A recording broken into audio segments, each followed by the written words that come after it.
ngôi nhà. Itu tu ra luôn là con người đại luôn bài đê khi luôn có thâu người ta tổng những trẻ thế hỏi những trẻ như thế một tí. Và ông ấy viết trên bức tranh ông đó là sự bình an. Người sau đơn đời đại luôn là tiền do cái ca sĩ. Và rất nhiều họa sĩ khác cũng vẽ những bức tranh tương tự như vậy. Thêm nguồn tao tu giờ tu là một cỏ đuôi con là cũng nguồn tao để đuôi đời thế. Thế nhưng có một họa sĩ thì vẽ hoàn toàn ngược lại với tất cả các họa sĩ khác. Thì xin với tu là một cỏ đuôi con nữa vẽ được có ý này giả đuôi đi từ tu được thế. Ông ấy vẽ một cơn bão giữa biển. Nhưng có ý này đuôi là phải xoáy có chuột đạn được đu lo hiện sự.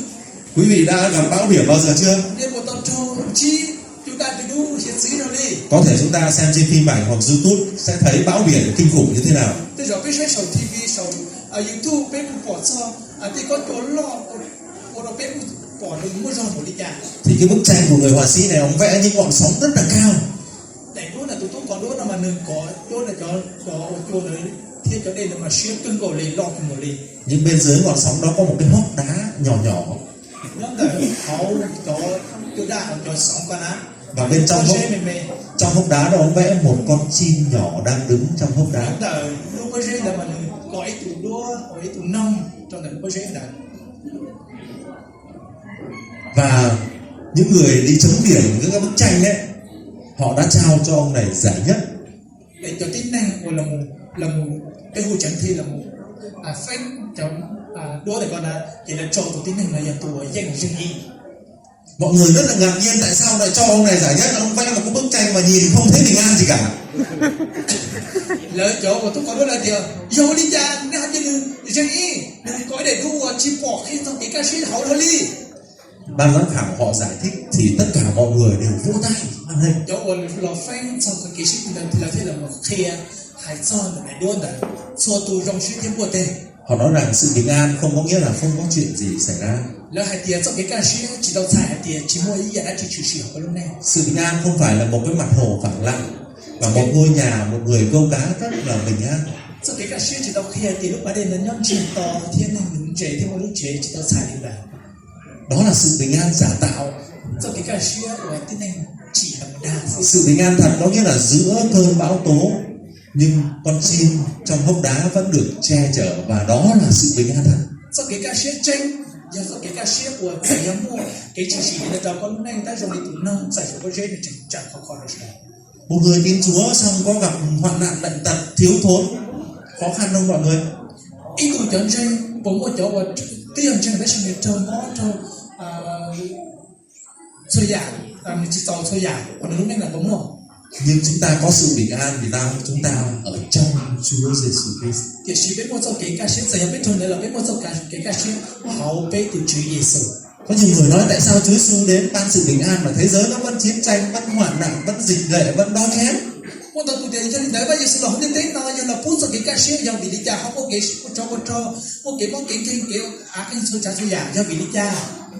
Những cái chuyện đó nó phải xảy ra theo chương trình của Đức Chúa Trời. Tên đã tên sự sinh là chúng ta chủ trì trả lý ba chữ học thi và chữ tư. Nhưng những người ở trong Chúa Giêsu Christ thì luôn luôn có sự bình an trong hoạn nạn. Sự cho nên đó là chọn tranh Giêsu cái to là xôi ra lại một cái ca sĩ tranh hậu Giêsu này do cái một cái dạng ở trong đó. Tôi đã nói với quý vị rằng có rất nhiều điều sợ trên trần gian này, nhưng một trong những điều tất cả mọi người đều sợ đó là sợ chết. Một lần tao giả cái sơ kinh trai nhá, họ lúc tên là số tiếng này nhưng sơ, nó chỉ giả của mình sơ cha đời do hay cho cái tu. Ở đây ai không sợ chết xin giơ tay. Cái chuyện là nó cũng lên từ chính trai tôi đi, từ chính trai tôi đi cha tê sao? Ở đây ai sợ chết làm ơn giơ tay lên. Lên từ chính trai tôi đi sáng tôi đi cha tê sẽ. Không sợ và cũng vừa sợ vừa không sợ. Trai biết cũng chính trai đi. Chúng ta đã chết bao giờ đâu mà sợ. Bên thì sợ túi sau đi là bên thì bóng trai mà là. Nếu mà chúng ta ăn ớt cay xong bảo tôi sợ cay quá, nghĩa là mình đã từng thử ớt cay rồi đúng không? Cái thì bên nào của sau đó có do chị đó đi vì tổng nói sau của do yên thì là. Nhưng mà ở đây đã ai chết đâu mà cứ sợ chết. Vì bé nhưng chỉ tao túi sau đó chỉ họ bị giả bé không chính trai tôi. Đi tao túi sau đi này. Tại vì bản chất con người là biết rằng con người sẽ chết. Vì tin năng đúng chế là tin năng tôi tin năng là những bao hạt tiền. Con người phải đối diện với một cái điều gì đó có thể họ chưa hình dung ra được, nhưng có một cái thế giới khác họ phải đến. Vì tin năng có hay tiền nhưng mỗi ý họ chơi từ là chỉ ý giải đã chỉ từ cái này những chủ trò nó xử lý Thì khi con người suy nghĩ về những cái điều mình không biết đó thì rất là sợ. vì linh đó thầu dù xã cho giải dù chỉ dù trong đó nó cũng sao cũng sai hay này Những người tin Chúa có sợ chết không? bây giờ trên cái con trai thôi Nói không thì cũng không đúng. giờ cái tiền chính trai nó cũng chỉ Nhưng nếu mà nói sợ thì chúng ta thiếu đức tin quá. bây giờ thì bên trai nó biết vui thì ô bên chúng cái nhìn giàu thế à Tại vì sao nếu chúng ta có sợ đi nữa thì Đức Chúa Trời đã định cho mỗi người đều phải cái thời hạn sống trên đất này rồi. xảy ra thì bên trai nó là bạn chỉ biết những cảnh chơi bên theo tù những mua đại nhông nó còn lúc đi tên là Và những nỗi sợ nó đeo bám tất cả con người trên trần gian này, cho nên mọi người đều không có sự bình an. tôi nhận cái gì đó mà cho cái chân trai nó chết trời số của ca tụi này họ đi tên nó thì cái số tụi này thì chỉ một số cái cả xia Nhưng một người ở trong Chúa Giêsu Christ thì người đó luôn luôn có sự bình an, vì biết rằng dầu có sự chết xảy đến thì nữa cũng không chia cắt chúng ta khỏi tình yêu của Đức Chúa Trời dành cho chúng ta được. thì khi có một mùa dịch sự tạo ra tụi chứ là sẽ phải bao tiền đi luôn tổng đây là bây giờ trong tôi nên là trong cái chân trai nó trong trời bây là phải bao tiền thì trong cái này chạy tàu bây đại ba chừng thời Sự chết đến có nghĩa là Ngài dùng cách đó để khiến cho chúng ta được gặp Ngài một cách mặt đối mặt. sau cái tôi đã chạy sau cái tôi là tôi nên nói mà do ít sau cái của cho có thể của bên mình chỉ và chỉ tỷ chạy tỷ mua Cho nên nhiều người rất là bình an, không sợ điều đó mà tin chắc rằng Chúa dùng cách đó để cứu chúng ta khỏi trần gian này và để chúng ta được sống ở thiên đàng.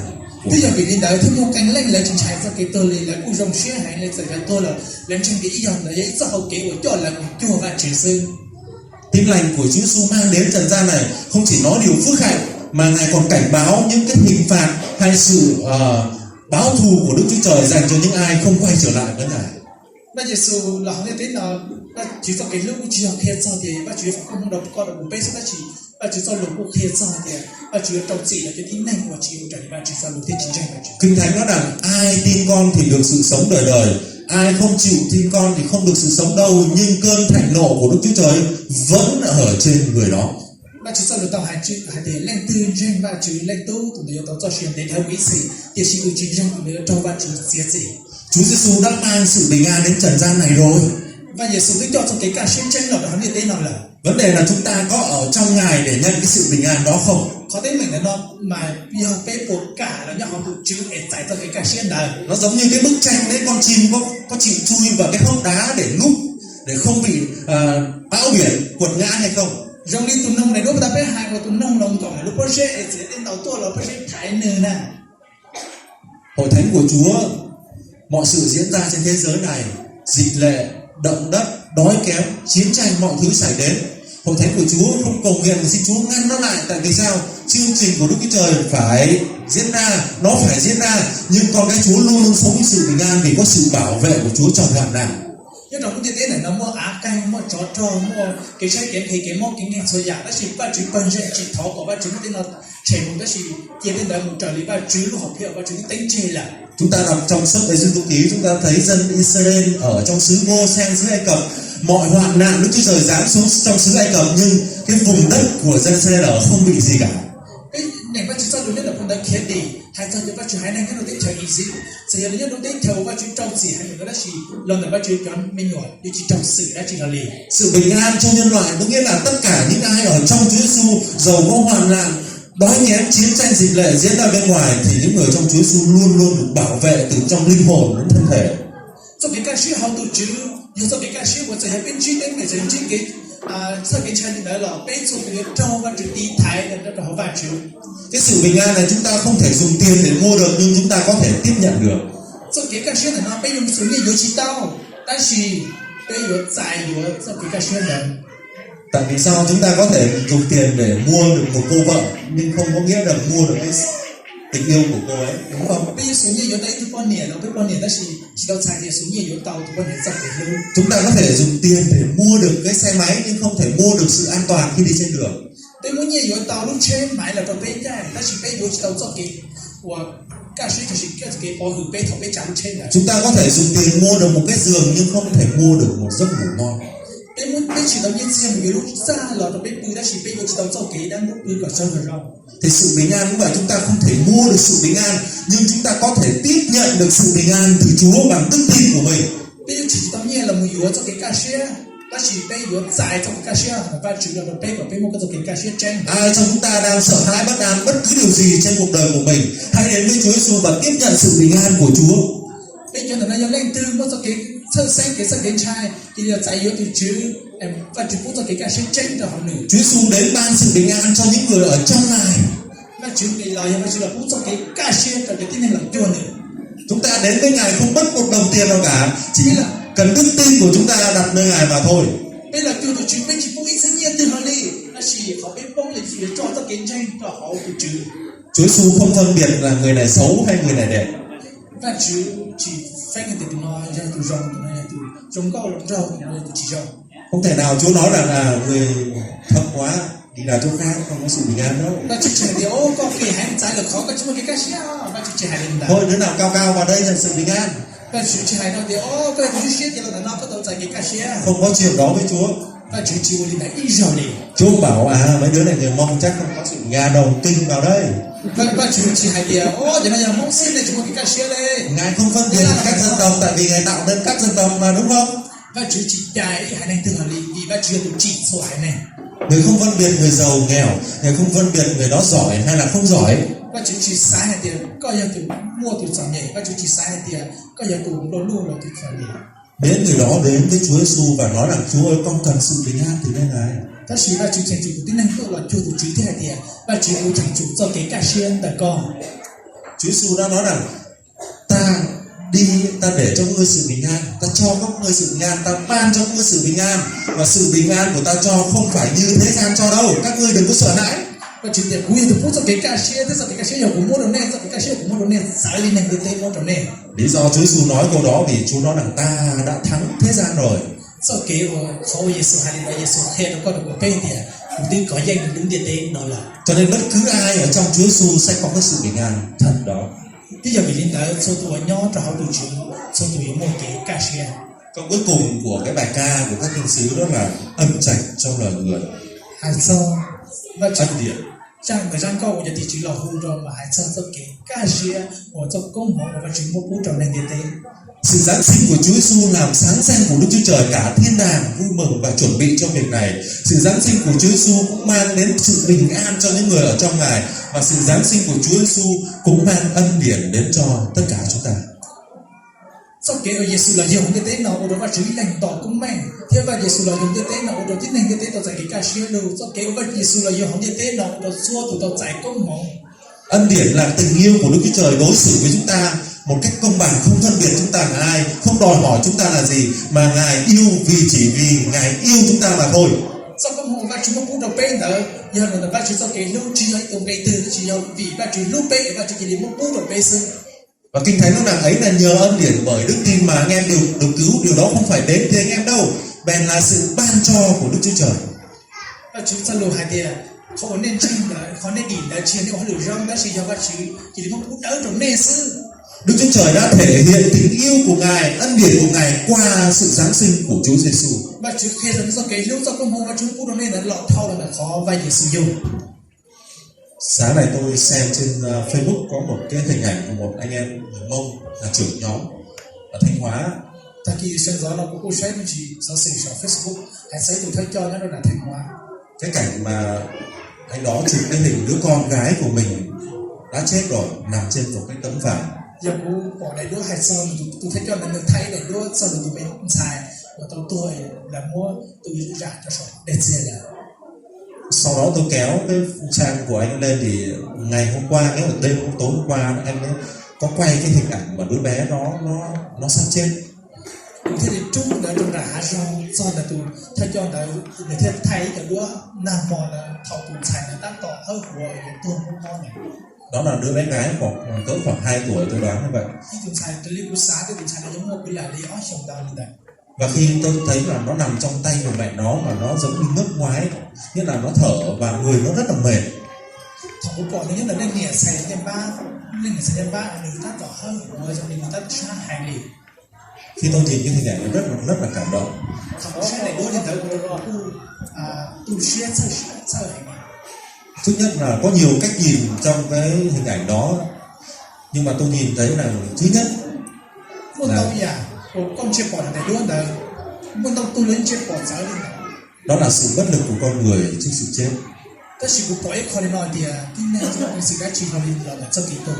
Thứ hai cũng thấy được cái tình yêu thương của cha mẹ dành cho con cái của mình. Thì on dưới là nó bỏ cho cái nghề lên chỉ cho cái lúc đầu lấy tên mình nhổ. Một đứa trẻ đó được sinh ra được bố mẹ nuôi dưỡng, mong muốn nó lớn lên. Ít thì mình nhổ cho yêu lo nhiệt dính chờ còn lo lo.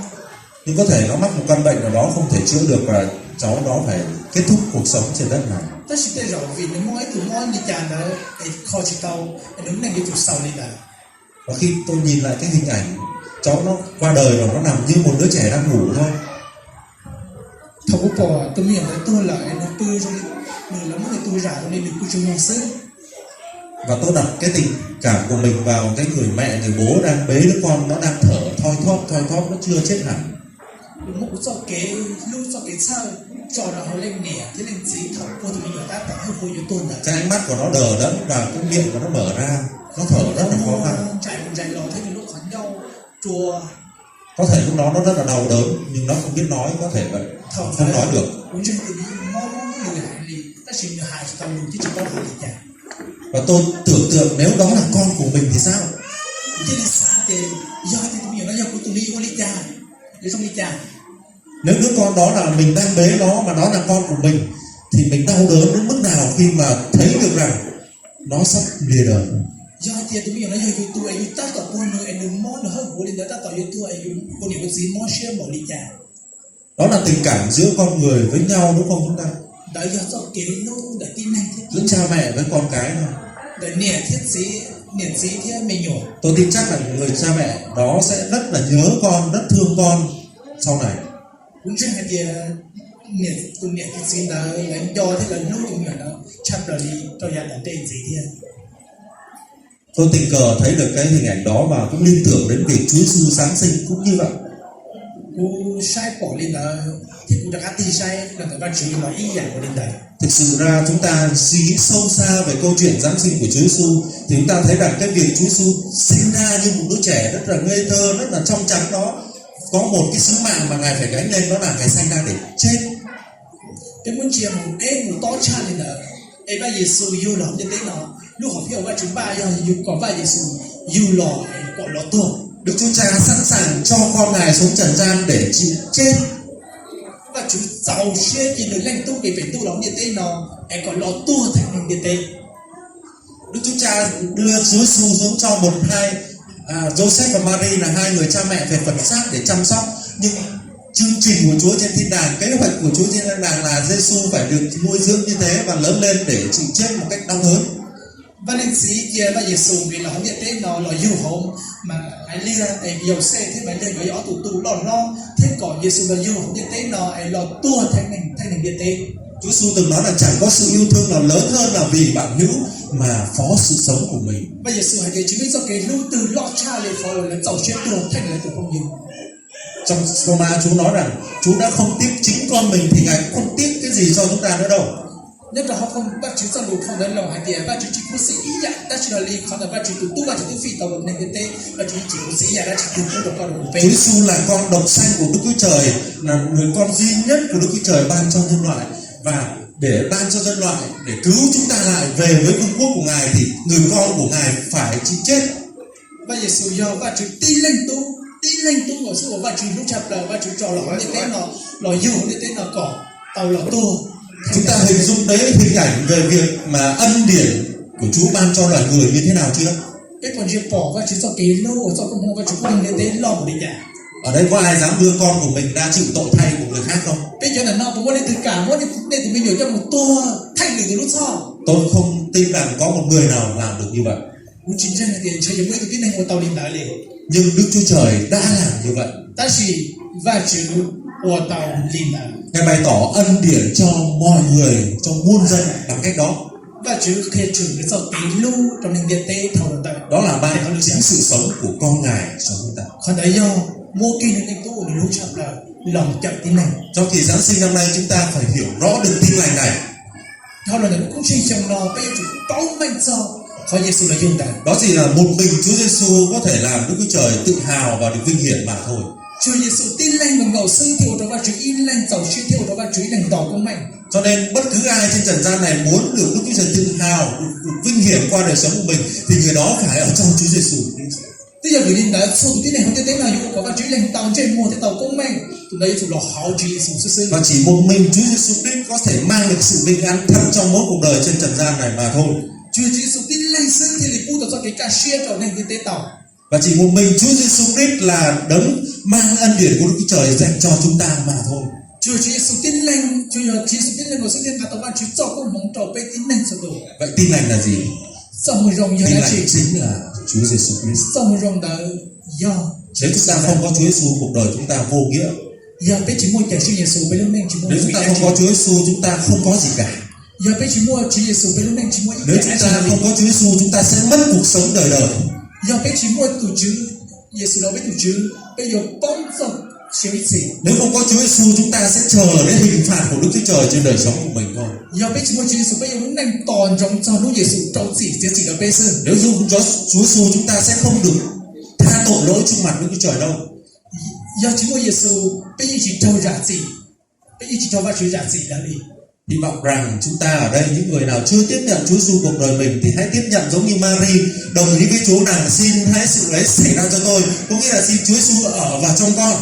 Giờ bây giờ nó lên từ chỉ tao giải quyết từ chiếu của mình từ chiếu kẻ sen khi đi qua lên máy lia hay tiền tháo có tên nói mua từ đi hoặc có hai có giải quyết Giêsu cũng là lâu có từ chiếu kẻ sen. Tôi kêu gọi tất cả mọi người những ai chưa từng mời Chúa Giêsu vào cuộc đời của mình giống như Mary, chưa tiếp nhận Chúa Giêsu vào cuộc đời của mình thì hãy bắt đầu đi, hãy tiếp nhận Giêsu vào cuộc đời mình để Ngài tha tội và Ngài làm cho chúng ta đẹp lòng Đức Chúa Trời, Ngài ban sự bình an chúng ta và thể hiện ân điển của Đức Chúa Trời trên cuộc đời của mình.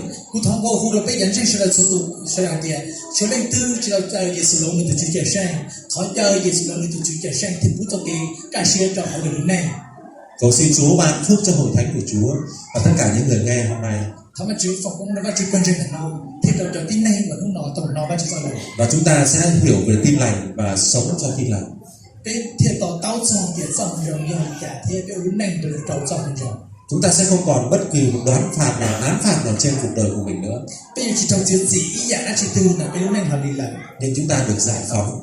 Bây trâu chỉ đi bởi sự giáng sinh của Chúa Giêsu vào cuộc đời của mình. Lo là khó Giêsu tao yêu lòng như thế nào lúc này. Chào vâng chứ phòng câu mỏng. Họ bắt Chúa phòng có mong. Và chú chào. Và chú chào. Xin chào tất cả mọi người nhé. Hy vọng rằng lời của Chúa buổi sáng hôm nay khiến cho chúng ta càng ngày càng yêu mến Chúa hơn. Thôi mà Chúa phòng cũng là sự thiên tranh để ra được một cái tàn kỳ nó yêu đồ ba đồ bếp và bếp sự mua cho cái lưu và chữ cha cô là gì. Yêu mến mọi người hơn nữa.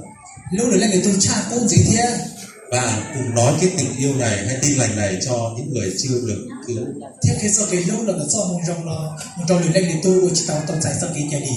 Xin Chúa ban phước cho tất cả mọi người. Thôi Chúa phòng cũng được số tụ cái gì.